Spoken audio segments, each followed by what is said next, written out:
മഹോത്സവത്തിന്റെ ഒരുക്കങ്ങൾ അവസാന ഘട്ടത്തിൽ എത്തി നിൽക്കുന്ന തൃക്കരിപ്പൂർ രാമവല്യം കഴകത്തിന്റെ നേതൃത്വത്തിൽ നടത്തുന്ന അന്നദാനത്തിനും ഉപയോഗിക്കുന്നത് വിഷരഹിതമായ വാഴയില. പെരുങ്കളിയാട്ട സംഘാടക സമിതി വർക്കിംഗ് ചെയർമാൻ MV കുഞ്ഞിക്കൂറിനും കുടുംബവുമാണ് ഒരേക്കർ വരുന്ന സ്വന്തം ഭൂമിയിൽ ഇലകളുടെ ആവശ്യത്തിനായി 10,000-ൽ പരം വാഴ കൃഷി ചെയ്തത്.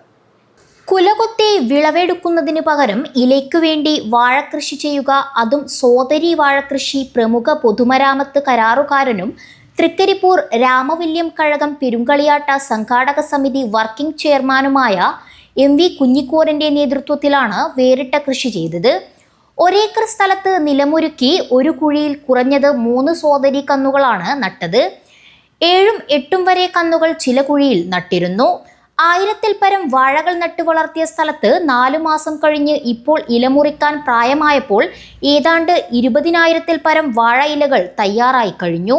അന്യ സംസ്ഥാനത്തു നിന്നുൾപ്പെടെ വിഷമയമായ വാഴ ഇലകൾ നമ്മുടെ നാട്ടിലെത്തിക്കുമ്പോൾ ഒരു ഇലയ്ക്ക് 9 രൂപ വരെ ഈടാക്കുമ്പോഴാണ് നാട്ടിൽ വിഷരഹിത വാഴയില കൃഷി ചെയ്തത്.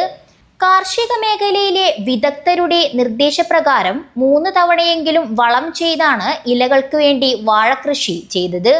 രാവിലെയും വൈകുന്നേരവും കൃത്യമായി നനക്കുന്നതിനും മറ്റുമായി MV കുഞ്ഞിക്കോരനും ഭാര്യ സുശീലയും കുടുംബാംഗങ്ങളും മാറി മാറി കൃഷിയിടത്തിലെത്തുകയും ചെയ്തു വരുന്നുണ്ട്.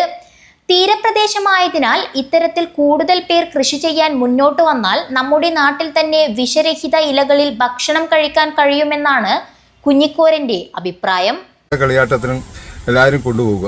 നമ്മളിത് പ്രത്യേകം മയക്കുന്നുണ്ടാക്കി ഇവിടെ 1000-ൽ ചില്ലറ വാഴ പൈസ കൊടുത്ത് വാങ്ങി ഞാനിവിടെ വെച്ചു.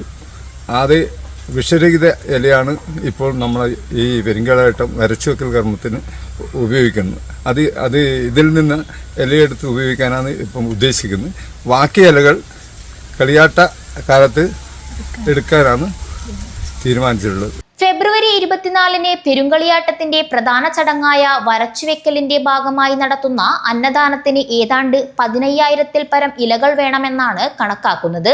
ഇതിനായി MV കുഞ്ഞിക്കോരൻ കൃഷി ചെയ്ത വാഴത്തോട്ടത്തിൽ നിന്ന് ഇലകൾ മുറിച്ചെത്തിക്കും. ഉറുമീസ് തൃക്കരിപ്പൂർ, ന്യൂസ് ബ്യൂറോ, തൃക്കരിപ്പൂർ.